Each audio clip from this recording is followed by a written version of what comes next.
नमस्कार। हमारी आज की कहानी का शीर्षक है बुढ़ापा सबका आना है। अरे रौनक, रौनक, जरा इधर आओ। रौनक, जो कि 8 साल का मासूम सा बच्चा था, भाग के अपने पापा के पास आया और बोला, हाँ पापा, क्या हुआ, क्यों बुलाया, मेरी बॉलिंग आने वाली है। रौनक थोड़ा चिढ़कर बोला। रौनक के पिता यानी देव ने कहा कि हाँ हाँ ठीक है, मेरी बात का जवाब दो फिर चले जाना। ये बताओ, दादाजी ने पानी का बिल जमा किया? तुम तो उनके साथ ही रहते हो। नहीं पापा, दादाजी की तबीयत ठीक नहीं थी, वो कल कर देंगे, मासूमियत से रौनक ने कहा। तुम बच्चे हो, तुम नहीं समझोगे, खूब समझता हूँ उनको। सोचा होगा अपने पैसे क्यों खर्च करूँ, बेटे का घर है, खुद ही कर देगा। तुम्हारे दादाजी शुरू से ही ऐसे हैं, मैं खूब जानता हूँ। चलो तुम जाओ खेलो। देव गुस्से से बोला। पिता पुत्र का ये संवाद वहीं पार्क की बेंच पर बैठे एक 70 साल के बुजुर्ग सुन रहे थे। जाने उनको क्या सूझी, उन्होंने रौनक के जाने के बाद देव को आवाज लगाई, बेटा जरा सुनो। हाँ जी अंकल, बोलिए, देव ने बहुत ही शिष्टाचार से कहा। बेटा, क्या मैं आपका थोड़ा सा समय ले सकता हूँ? मैं यहाँ अकेला रहता हूँ, तुमसे कुछ बात करना चाहता हूँ, अगर तुमको ठीक लगे तो। देव बुरे दिल का नहीं था। बुजुर्ग की बात सुन वो पार्क के गेट के अंदर आकर अंकल के साथ बेंच पर बैठ गया। बेंच पर बैठते हुए देव बोला, हाँ अंकल बताएं, क्या ज़रूरी बात करनी है? मैं तुम्हारी ही बिल्डिंग के 11वें फ्लोर में रहता हूँ। आप जैसे अपने बेटे से अपने पिता के बारे में बात कर रहे थे, यह अच्छा नहीं है। अंकल ने कहा, ओह अंकल माफ़ कीजिए, लेकिन ये मेरा निजी मामला है, मुझे लगा आपको मेरे से मदद चाहिए। देव बेंच से उठने की मुद्रा में बोला, बेटा गुस्सा ना हो, मदद ही मांग रहा हूँ। उस देव के लिए जो आगे चलकर बुजुर्ग होगा, उसका नाम देव है ना?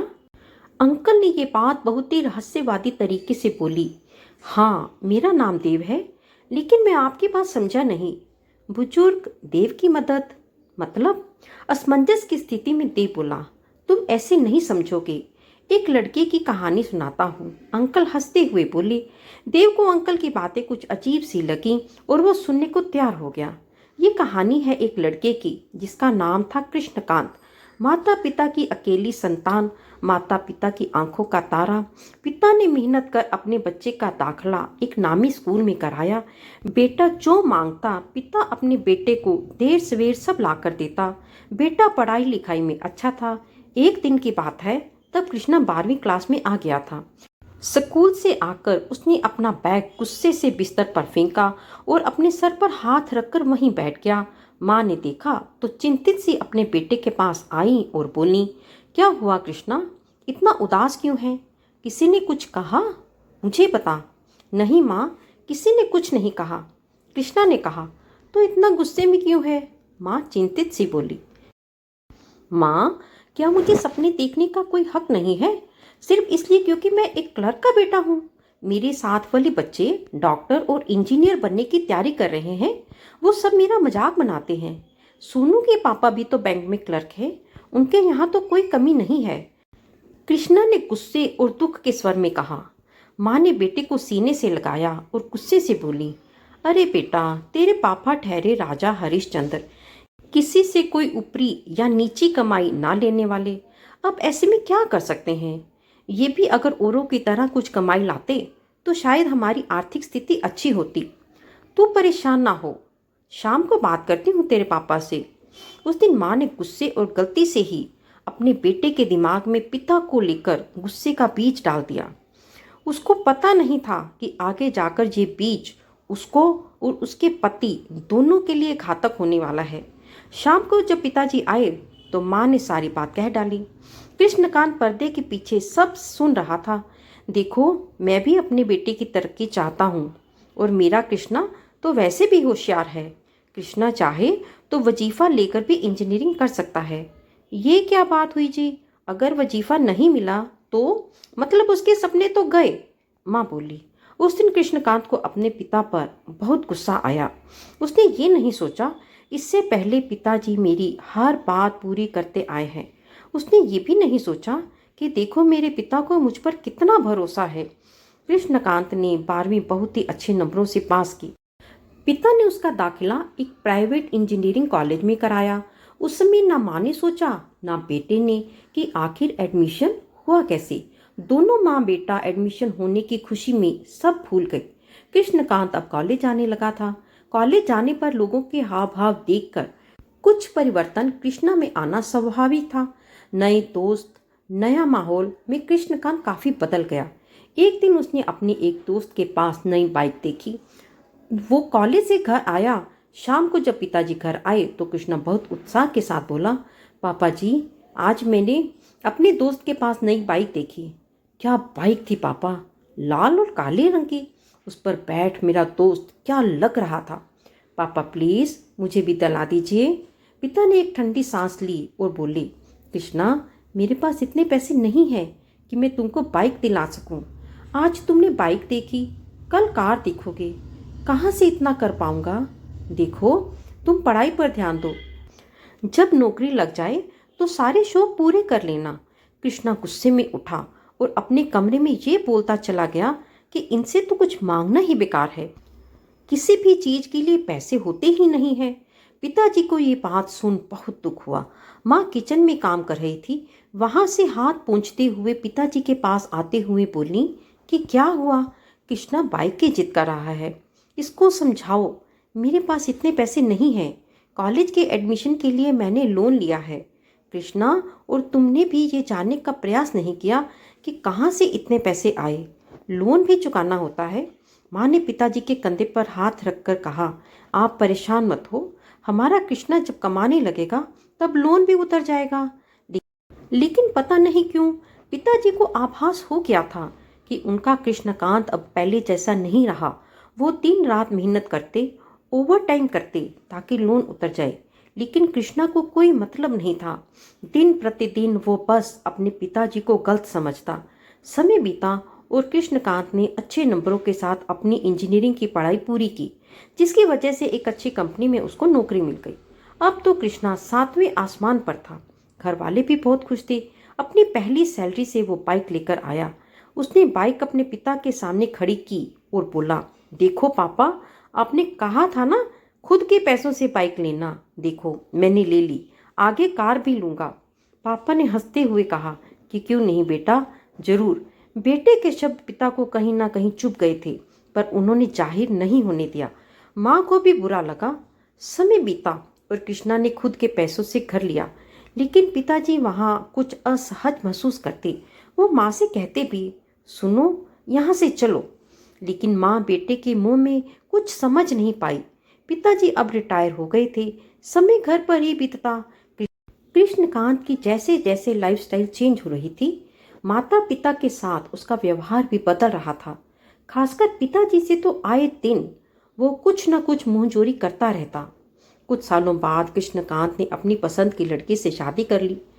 शादी के बाद कृष्णकांत का बेटा और उसके 4 साल बाद एक और बेटे का जन्म हुआ। सब बहुत खुश थे, लेकिन पिताजी की आंखें फिर भी एक डर और खामोशी लिए रहती थी। माँ भी अब कुछ कुछ समझ रही थी। पिता पुत्र के व्यवहार से वो भी परेशान थीं। कृष्णकांत ना तो बच्चों का ना पत्नी का लिहाज करता। वो सबके सामने पिता को डांट देता। पिताजी लाचार से चुप रह जाते। ये सब देख माँ परेशान रहने लगी और एक दिन चल बसी। पिताजी का एक सहारा थी माँ, वो भी चल बसी। एक दिन की बात है, पिताजी खाना खा रहे थे। बुढ़ापे की वजह से हाथ कुछ कांपने लगे थे।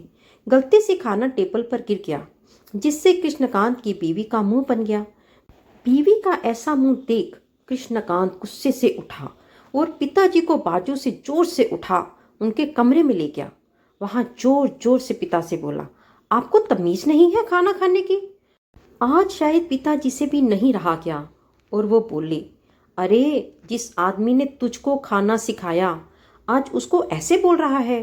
तुझे पढ़ाया लिखाया काबिल बनाया सिर्फ इसलिए कि आज तू मुझे अपने बीवी और बच्चों के सामने जलील करे। ऐसा कहते हुए उनकी आंखें भर आईं। कृष्णकांत फिर बोला, तुमने मेरे लिए किया ही क्या है। जो कुछ किया है मैंने खुद किया है। हाँ, मैंने किया ही क्या है, याद रख, बेटा तेरा भी है। उसके सामने तूने मुझे इतना कुछ कह दिया। एक दिन तुझे सब समझ आएगा। कृष्णकांत के दोनों बच्चे अपने दादाजी के बेडरूम के बाहर से सब सुन रहे थे, खासकर कृष्णा का बेटा। पिताजी ने कुछ सोचा और शाम को सामान ले अपने पुराने घर चले गए और वहीं 1 साल बाद उनका देहांत हो गया। अब कृष्णकांत पर कोई जिम्मेदारी नहीं रही। अब वो सिर्फ अपने बच्चों को खुश देखना चाहता था, जिसके लिए वो दिन रात मेहनत करता। कृष्णकांत के जीवन में कई मोड़ आए जो उसके पिता के जीवन में भी आए थे। बच्चों का मन विदेश पढ़ाई करने को था। जैसे तैसे उसने दोनों बच्चों का विदेश में दाखिला कराया। वहीं विदेश में बच्चे पढ़ लिख नौकरी वाले भी हो गए। कृष्णकांत और उसकी बीवी यहाँ अकेले रह गए। धीरे धीरे समय बीतने लगा, बुढ़ापा भी आने लगा। कृष्णकांत और उसकी बीवी विदेश आते जाते रहते।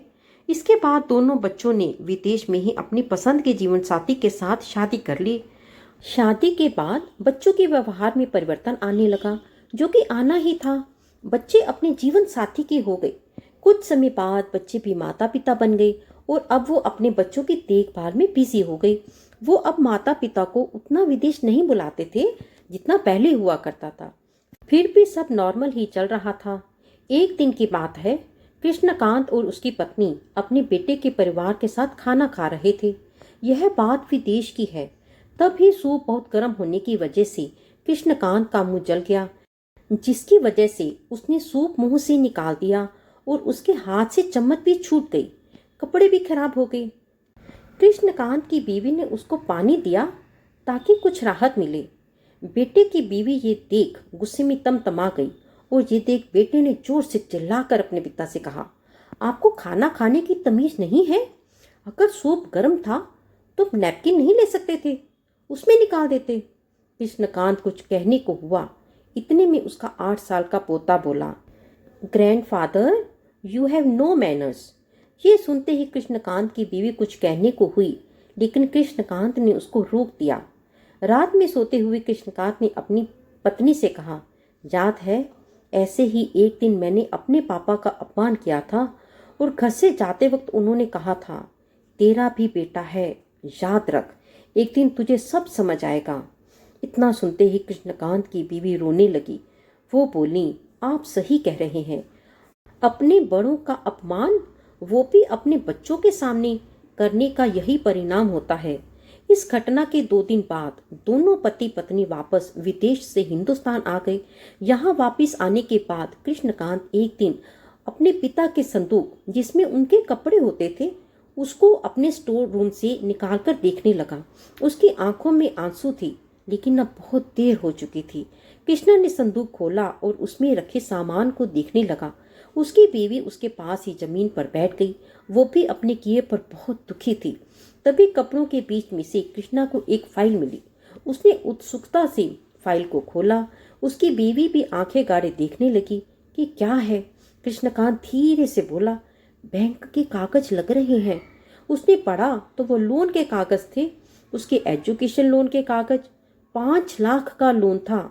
उन्हीं कागजों में से कुछ पर्चियां कृष्णकांत की गोद में गिरी, जिसको कृष्णकांत ने उठाकर देखा तो वो किसी फैक्ट्री की डेली पगार की रसीद थी। उसमें लिखा था 500 रुपये दिहाड़ी दी। कृष्णकांत को सब समझ आ गया और वो जोर जोर से रोने लगा। उसकी पत्नी ने पूछा, क्या हुआ, बताओ तो सही, क्यों रो रहे हैं आप? कृष्णकांत ने रोते हुए कहा, पापा ने मुझे पढ़ाने के लिए लोन लिया था और उसको चुकाने के लिए उन्होंने ओवर टाइम के साथ साथ एक फैक्ट्री में 5,000 रुपये की नौकरी भी की। उन्होंने मुझे नहीं बताया और मेरी नौकरी लगने के बाद भी कुछ नहीं बताया। कृष्णकांत थोड़ा संभल कर बोला, हाँ, उन्होंने सोचा होगा ये मेरी मदद क्या करेगा, अच्छे से बात तो करता नहीं। नौकरी लगने के बाद मैं अपने शौक पूरे करने में लगा था। मैंने कभी नहीं सोचा था कि इतने महंगे कॉलेज में एडमिशन कैसे हुआ मेरा, पैसे कहाँ से आए।